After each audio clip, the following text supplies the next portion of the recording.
All right, guys, the next resource I'm going to show you is www.easycbm.com. And it is a free resource. It has got curriculum-based measurements, and it is a great resource for teachers. It can be used on all different types of platforms as long as you have a browser. And the reason I selected this particular resource was because it is great for progress monitoring for teachers, especially special ed teachers that may not have all of the resources available to them. You can actually track and graph your data on here for individual students or groups of students. The intended audience is going to be teachers, and then the ISTE standards are 1B and 4B. I'm going to log in here and show you guys. If you click on students, you can go in and add a class and then add specific students to that group and then assign different measures for them. I'm going to show you the measures.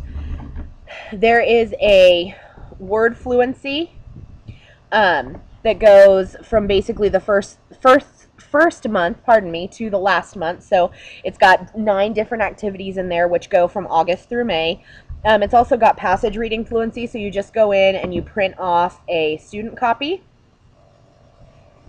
And then you can also go back in and print off the assessor copy, which gives you a space to write, and then you can actually go and plug these back into the computer. There's also passage reading fluency, multiple choice reading comprehension, math numbers and operations, math geometry, and math numbers, operations, and algebra.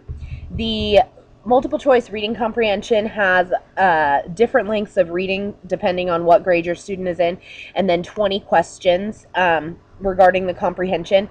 And the cool thing about this is when you go back through and enter the scores, it will tell you exactly what areas within reading, whether it's decoding, whether it is remembering information, and those different types of things, so you can kind of address target areas.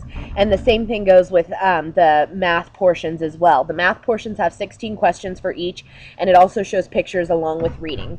The cool thing is that you can print it off for students to do paper and pencil if you have students that do better with that, or you can click on the take online option, and then the students can take it. I have all my students either do it through a computer or an iPad, and then on the students that I do need to have do paper and pencil, I can print it off for them as well.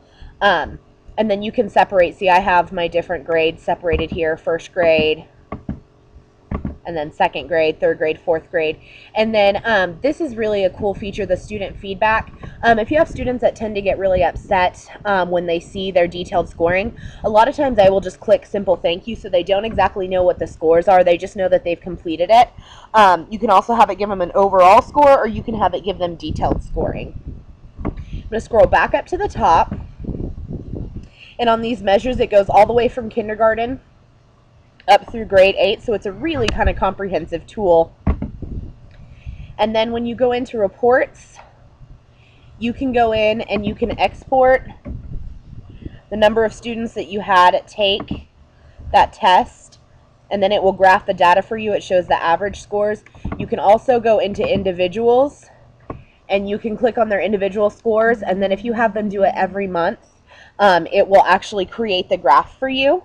And then interventions is also kind of a cool tool, because then you can log the interventions that you did. And it's a really, really cool thing to do. The other thing that I wanted to show you is the progress monitoring scoring guidelines.